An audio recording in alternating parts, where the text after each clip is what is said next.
Hi class and welcome to week 8. This week we'll be discussing differentiated learning in the classroom. As always, you have vocabulary available in the syllabus. Don't forget the optional vocabulary assignment. So first let's discuss a few terms within class ability grouping, between class ability grouping, and differentiation versus tracking.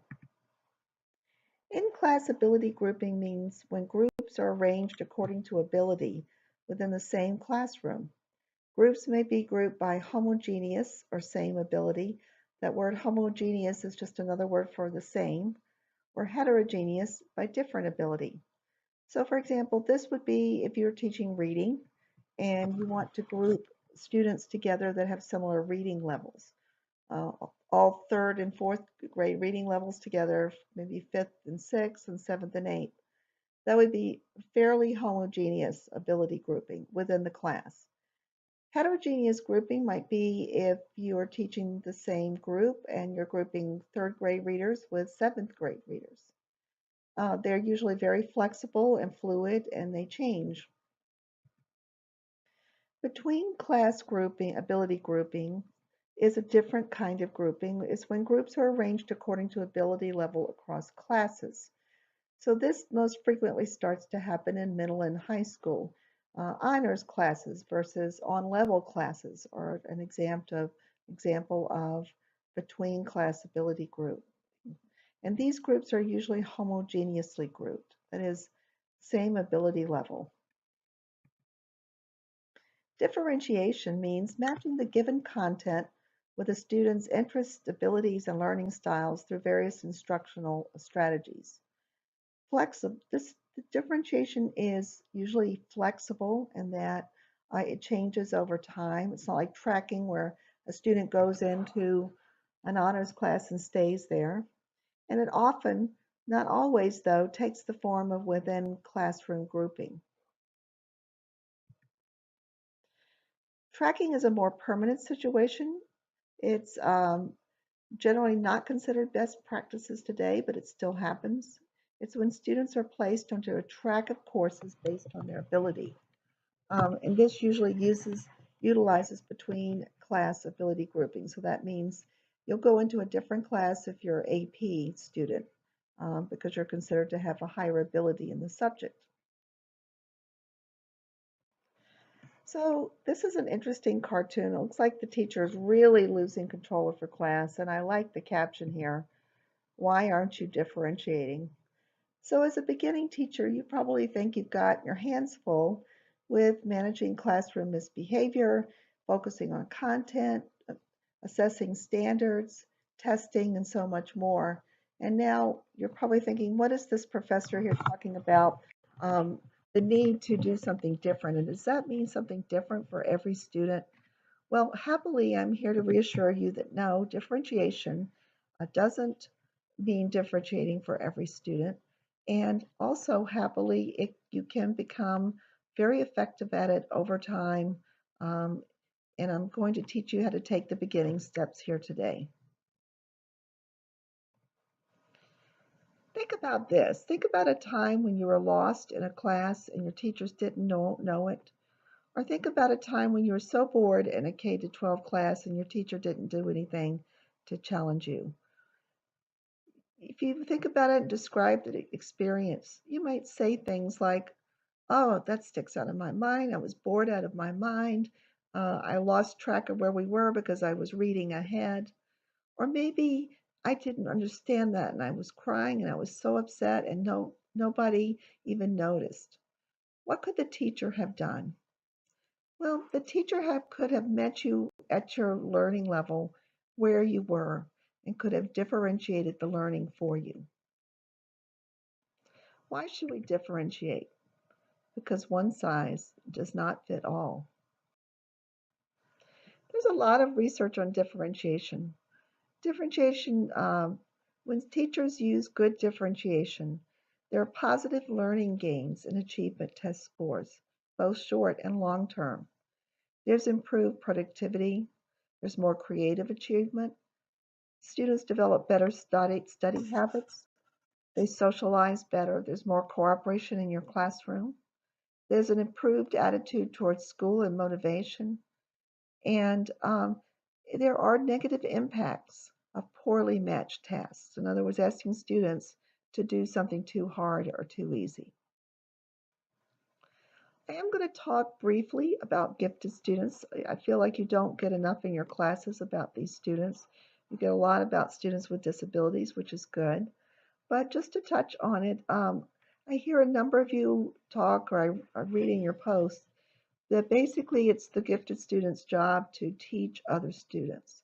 And I've been gently trying to sway you away from that because the research actually suggests that all students need to learn new things every day. And so you can see here um, a gifted student's Bill of Rights. It could be an all students' Bill of Rights. Every student has a right to learn something new every day. And I would argue that when you assign those advanced or gifted students as teachers, they really aren't learning anything new. They're teaching, and perhaps they're learning a teaching skill, but that's not their job. Their job is to be a student and to learn new content. So try to use that minimally in your classroom. Unlike students with disabilities, most gifted students in this country are not covered by a legal mandate. So the map here sort of breaks it out. A third of the United States have no mandate for identification and no mandate for services. So unlike um, a special education student that, if there's an IEP plan in place, for example, you're legally required to to accommodate that student. There's nothing like that in a third of the states for gifted students, and no services either. Another third of the states have a mandate for identification, but no mandate for services. So these states say, well, we'll identify gifted students, but then we won't serve them with specialized services. So it's like, yes, you're gifted, have a nice life. A third of the states have a mandate for both identifying and serving gifted students. So because many of our students, gifted students, are left out there with no mandate for either identification or service, it's going to be up to you as the classroom teacher through differentiation to challenge these advanced learners with more complex content. You have to think about differentiation as two ends of a spectrum, supporting learners that have basic learning needs that are not being met, and in challenging advanced students who have mastered the content. If we don't do this with gifted students, there are a raft of social emotional issues that may come about, including underachievement, dropping out of school, and a variety of other things. So it's really a good idea to try to think about those students as well as all your other students. Sometimes teachers will say to me, well, we have these gifted students. I think the solution is just to give them more work, double the homework, give them the same things, but just give them more work. And that's not what differentiation is. Differentiation for advanced or gifted students is not about giving them more work. It's about changing the challenge level of the work. So they should be doing the same amount of work as other students, but it should be more challenging to them. It's not about more work. So you might ask, is it fair to give different students different work, which is basically what differentiation is? I encourage you to look at this cartoon. There's a man there with a group of animals lined up, and he's given them a task. And he says, for a fair selection, everybody has to take the same exam. Please climb that tree. Well, obviously, the penguin is going to have a hard time. The elephant's going to have a hard time. The fish in the bowl can't even get out of the bowl, and a seal and the dog. But who's going to excel? That monkey's going to excel, right? And so our education system is a little bit like that. Children have different talents, different learning needs, and when we give them all the same task, some are going to be great at it and some are going to fail at it. And so you have to differentiate to make the assessment fair or the content fair and the learning fair for everyone. So that being said, let's talk a little bit about differentiation. What does it look like in the classroom? Well, it looks like that you're consistently using pre-testing, because in order to differentiate for students, you have to know where they're at in terms of their ability levels, in terms of what they know, in terms of their interest and learning styles. Now, I can teach a whole course, and whole courses are taught on differentiation. But since we have this one lesson, we won't be going into differentiation by interest or learning styles. If you're interested in that, I suggest you look it up and Google it, because it's fascinating and really something that you can do in your classroom that helps motivate students. We're going to be talking about differentiation by ability. So meeting the needs of those students who have lower ability and higher ability in your classroom. So besides pre-testing, you're going to see a decrease in the frequency of large group activities. What this means is fewer whole class activities, because students are going to be working on different work and doing different things in different groups. You're going to have fewer big group activities. You're going to see an increase in small group teaching activities. So when I used to teach in Florida, for example, I had a language learning block, and I would be working with a group. I would have another group at a headset table listening to an audio recording that I had made. I would have another group working on seat work, and they were all productively engaged in small group activities. Flexible small group learning activities. So differentiation does not mean that you track a child. It means that sometimes you're going to assess that child, and he or she is going to lack certain knowledge or skills and might be in a group that needs more support. But the next thing that you do, he might excel at. And so you might move him over to the advanced group. So it's flexible. You're going to see an increase in individual alternatives. So instead of everyone just sitting there doing the same worksheet, you're going to have centers around the room where students rotate and complete activities. You might have differentiated homework based on what they're working on. You might have learning contracts that require students to complete different activities. One thing you should be aware of before we get into any more detail, though, is differentiation is not about creating individualized lesson plans for every child, simply because you don't have enough time to do that. It would be great if we could, but there are not enough hours in the day. So how do you differentiate? Well, it's like 4 easy steps, and it seems easy, but the devil's in the details. And so when you first start to differentiate, what I tell people is to take it easy, do some simple differentiation, and see how it goes, and build up your skills. The first thing you're going to do is pre-test for knowledge or skills that you're about to teach. So, for example, suppose I was doing a spelling test, and I knew that on Friday I would give a spelling test on 10 words. Well, the very first thing I could do on Monday morning is to say, okay, we're going to take a pretest for our spelling. And I would call out those 10 words, and it would be ungraded, of course, because I haven't taught it. It's important. All pretests should be ungraded, and students should be informed that they're going to be ungraded.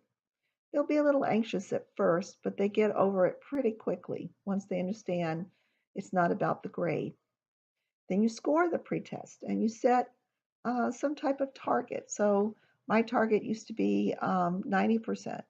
So if students got 90% or better, I knew they had mastered the spelling words. If they dropped below 70%, I knew that they didn't really understand how to spell most of the words. From 70 to 90, I'd say, okay, well, maybe I could work with them on the words that they don't know briefly, and they could move into the advanced group. So breaking the group, you're going to divide the group class then into 2 or 3 groups. Those that are struggling, perhaps, those that basically know a little bit, but they but they can get it on their own, and then the advanced students who already know it. So students who know very little, students who know some more, and students who know a lot.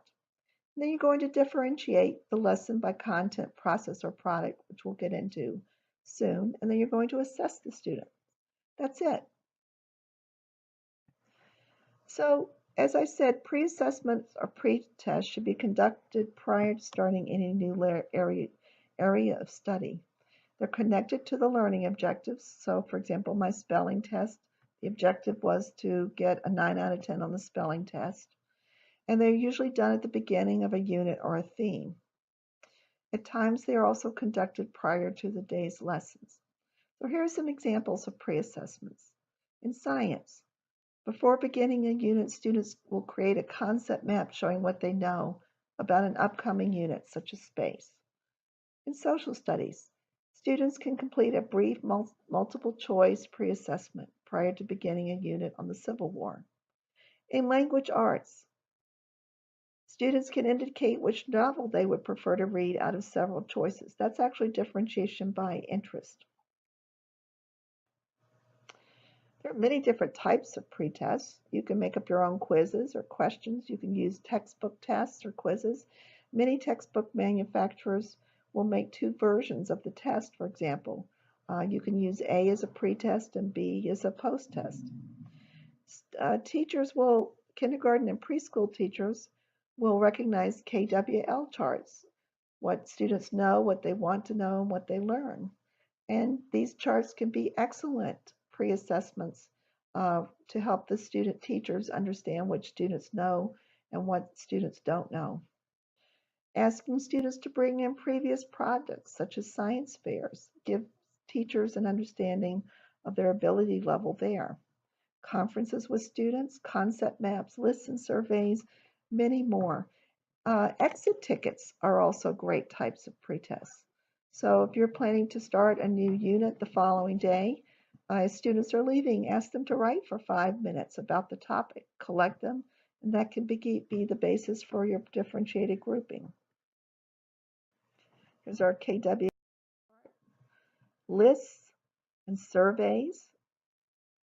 So tell me all the words that come to mind when I say oceanography could be a pretest. List the attributes of a Renaissance paintings. Name several types of land masses, etc. A concept map is an interesting pre-assessment. Here you put a concept in the middle and you put related words in the bubbles, or you give them in a word bank and they have to fill in the words and say how they're related. So this teacher is about to teach her students a lesson about uh, astronomy. So she wants them to see if they know how all these things are related to stars. So once you pre-assess and form your groups, it's time to think about what may be differentiated. In other words, you have to do something different for the groups. Well, you can do that in content, process, or product. So content, what is that? It's having different students work on different standards, having them work on different concepts. It's about what students will know, what they will understand and be able to do. So the actual content can be made more challenging or less challenging. You can also differentiate by process, using flexible groupings as we've discussed. Think, pair, share.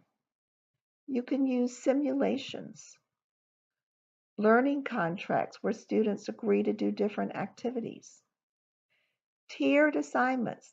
This is like the tiers of a cake where you have 3 tiers and they're all different. So you might have the tier at the bottom giving them more support and more scaffolding. And then as you move up the cake, giving them less so. Advanced students need less support or less scaffolding and more independent work. Graphic organizers can help with the process. You can accelerate work for advanced students or go slower for students who need more support. You can give them different materials. All of these, when you change the activity that's done, not the content, but the activity and the way it's taught, That's called differentiating the process. The final way to differentiate is to differentiate the outcome or the product. So instead of just saying everybody's going to do the same project, you can make one project harder and one project easier. These are all examples of different types of products that you might differentiate. Or you might give them different types of products as a project. Let's suppose I did a unit on colonial America. I could ask one group to do a timeline for their product. I could ask one group to do a display. I could ask one group to do a puppet show. And this also gets at differentiating by interest. So again, differentiating by content, to go back to the first one, you can give them different resource materials at different readability levels. So they could be studying the same thing, but you might know that one group only is at a third grade reading level and another group is at a fifth grade reading level. When you give them different books at different reading levels, that's called differentiating content. You could give them audio and video recordings to help struggling students. That's also differentiating content. You could give the struggling students highlighted vocabulary words, whereas others have to find the vocabulary word and the meaning. That would be differentiating content. You could use charts and models, interest centers, vary the manipulatives and the resources, and give peer and adult mentors to struggling students or students who need to work with an adult for greater challenge. All of this is about giving them different materials to learn with. So it's differentiating content. Here's some things that you can do to differentiate process. You can do, they can learn through tiered activities, as we said. They can learn through interest centers or hands-on materials. So you might, for example, make the math lesson more abstract for the advanced learners and give struggling students more manipulatives. You can allow for working alone, in partners, triads, or small groups. And that's differentiating depending on the amount of support they need. So all of this now is differentiating products, tiered product choices, different kinds of products. You can model, use, and encourage the student use of technology within products and presentations. So you might have a group of students who are very advanced in technology, and instead of just doing a poster, they might be allowed to do a more advanced technology presentation. Sometimes teachers ask me if students will accept this. In other words, do the students accept the need or the fact that teachers will do something different with different students? And it's been my experience in my years of teaching that they are very accepting of differentiation. They understand the need for it when you explain it well, which is that we all have different learning needs and different talents. So we're going to do different learning activities to suit those differences. They tend to understand that very well. Sometimes the hard part is explaining it to the parents, but if you get the students on your side, that generally is not a problem either.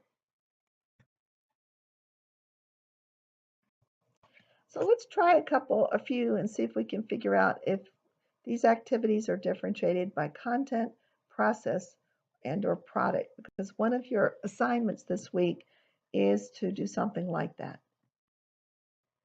Let's take number one. Mrs. B teaches a lesson on similes and asks students to complete a worksheet, which is not the final product. One of the worksheets is more complex. That is this lesson differentiated by content, process, or product? The lesson is differentiated by process because they're doing something different. You might also argue that it's differentiated by content if the standards are different that she's teaching, if the objectives are teaching, but we don't know that. So without that knowledge, we have to say it's process. Number two, Mrs. A teaches a lesson on metaphor, and after it is completed, allows some students who prefer artistic expression to create a painting expressing a metaphor, and allows others who prefer writing to write a poem using metaphor. This lesson is differentiated by what? Content, process, or product? By product, because the students are producing different outcomes, different projects. One's producing a painting, one's producing a poem. Number 3, Mr. C teaches a science lesson and provides books on various topics, different reading levels. This lesson is differentiated by what? By content, because the materials she's providing them are substantially different by reading level. Remember, if it's materials or standards or objectives, it's content. If it's the way it's being taught, it's process. And if it's the outcomes or the project, it's product. There are some additional strategies that relate to differentiation. One is called blended learning. This is one of your vocabulary terms. That's an approach to education that combines online educational materials and opportunities for interaction online with traditional place-based classroom methods. So Mercy doesn't really have true blended learning courses. There is some online component to a face-to-face class. However, a true blended learning would be, for example, if you took 5 face-to-face classes and there were 5 sessions online, something like that. Flipped classroom has become a popular strategy. That's where you actually teach the content at home. You give the students um, videos to watch, you direct them to videos, textbook readings, etc., and then they come into the classroom and apply it. So, for example, you might give them a reading on mitosis in science, and then they come in and do a mitosis lab. Works very well if the students are motivated and able to do that. Compensatory education offers supplementary programs or services designed to help children at risk of cognitive impairment and low educational achievement succeed. And finally, Title I provides financial assistance through state educational agencies to local educational agencies and public schools with high numbers or percentages of poor children to help ensure that all children meet challenging state academic content and student academic achievement standards. So to summarize, here are some takeaways from this lecture. It's best practice to use differentiation. It's also best practice not to assign teaching duties to advanced or gifted students on a regular basis. Use differentiation. We know that differentiation is effective and has a lot of positive outcomes, and it may be used in regular classrooms to help struggling as well as high ability students. It doesn't mean you have to differentiate for every student. What I'd like you to try is to try this with something you know how to teach and you teach very well, and then maybe break the class up into 2 groups or 3 groups if you're feeling ambitious. Give them different work and see how it goes. So that's it for this week. I'll talk to you again next week.